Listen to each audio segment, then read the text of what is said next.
अब देखिए 2014 के पहले हमारे देश में सिर्फ 500 स्टार्टअप थे। जब अवसर दिया जाता है देश के नौजवानों को तो क्या परिणाम आता है। इन 7 साल में 2014 के पहले 500 स्टार्टअप, इस 7 साल में 60,000 स्टार्टअप इस देश में काम कर रहे हैं। ये मेरे देश के युवाओं की ताकत है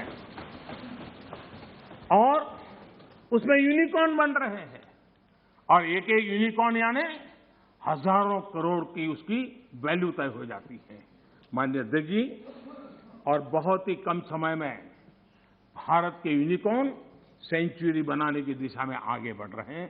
ये बहुत बड़ा अचीवमेंट।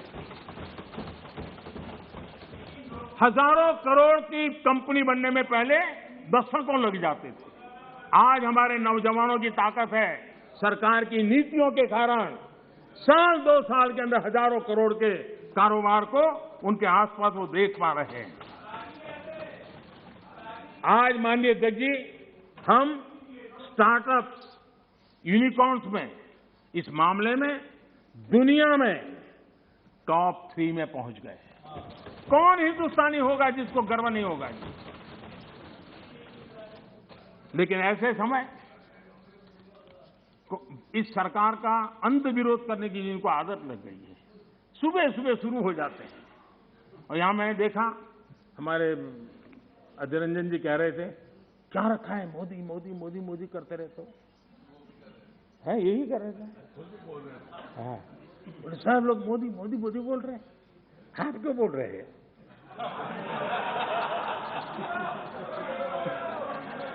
आप लोग सुबह होते ही शुरू हो जाते हैं। एक पल आप लोग एक पल मोदी के बिना नहीं बिता सकते। अरे मोदी तो आपकी प्राण शक्ति है। मोदी जी प्रधानमंत्री इसलिए मोदी जी का नाम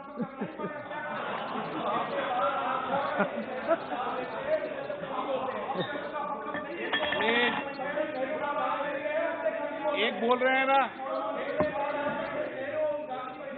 माननीय अध्यक्ष जी, चलो बैठिए।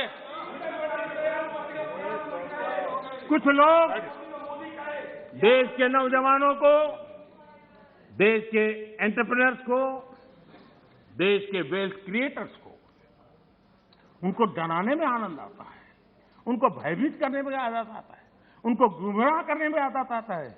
देश का नौजवान उनकी बातें सुन नहीं रहा है, इसके कारण देश आगे बढ़ रहा है। माननीय अध्यक्ष जी, आज जो यूनिकॉर्न है यही उसमें से कुछ मल्टीनेशनल कंपनियां बनने का सामर्थ्य रखती हैं। लेकिन कांग्रेस में ऐसे लोग बैठे हैं जो कहते हैं, जो हमारे उद्यमी हैं उनके लिए कहते हैं, और आपको भी जानकर के आश्चर्य होगा क्या कहते हैं। वो कहते हैं ये उद्यमी लोग कोरोना वायरस का वेरिएंट, बताइए क्या हो गया। हमारे देश के उद्यमी एक कोरोना वायरस के वेरिएंट है क्या? हम क्या बोल रहे हैं, किसके लिए बोल रहे हैं? कोई जरा आपके अंदर बैठे तो जरा बोलो तो सही, क्या हो रहा है? पार्टी का नुकसान हो रहा है, कांग्रेस पार्टी का नुकसान हो रहा है।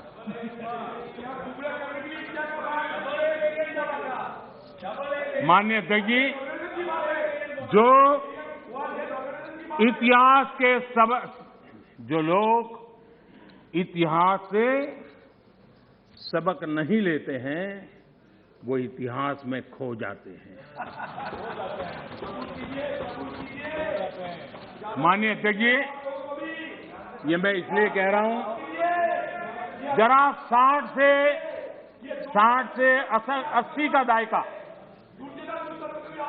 60 से 80 का दायका, उनके सभी प्रमुख लोग उसमें आ जाते हैं जो देश का नेतृत्व करते थे। उस कालखंड की बात कर रहा हूं। 60 से 80 के दशक में क्या नैरेटिव होता था? कांग्रेस के ही सत्ता साथी कांग्रेस के साथ रहकर के सुख भोगने वाले लोग, ये वही लोग पंडित नेहरू जी की सरकार को और श्रीमती इंदिरा गांधी जी की सरकार को क्या कहते थे? ये तो टाटा बिरला की सरकार है, इस सरकार को तो टाटा बिरला चला रहे हैं। 60 से 80 दशक तक यही बातें बोली जाती थी, नेहरू जी के लिए बोली जाती थी, इंदिरा जी के लिए बोली जाती थी, और आपने उनके साथ भागीदारी की सत्ता में, लेकिन उनकी आदतें भी ले ली, आप भी उसी भाषा को बोल रहे हो। मैं देख रहा हूं आप इतने नीचे गए हो, इतने नीचे गए हो। हां, मुझे लगता है कि आज पंचिंग बैग बदल गया है, लेकिन आपकी आदत नहीं बदली है। मुझे विश्वास है यही लोग सदन में कहने की हिम्मत करते थे, बाहर तो बोलते ही थे, जहां मौका मिले चुप नहीं रहते थे। वो कहते हैं मेक इन इंडिया हो ही नहीं सकता है। बताओ, इसमें आनंद आ रहा है? कोई ऐसा हिंदुस्तान के लिए सोच सकता है क्या कि मेक इन इंडिया हो ही नहीं सकता? अरे भाई, आपको तकलीफ होगी, हम आकर के करेंगे, ठीक है, ऐसा बोलो। देश को क्यों गाली देते हो जी? देश के खिलाफ क्यों बोलते हो? मेक इन इंडिया हो नहीं सकता। मेक इन इंडिया का मजाक उड़ाया गया, और आज देश की युवा शक्ति ने, देश के एंटरप्रेन्योर ने करके दिखाया है। आप मजाक के विषय बन गए हो।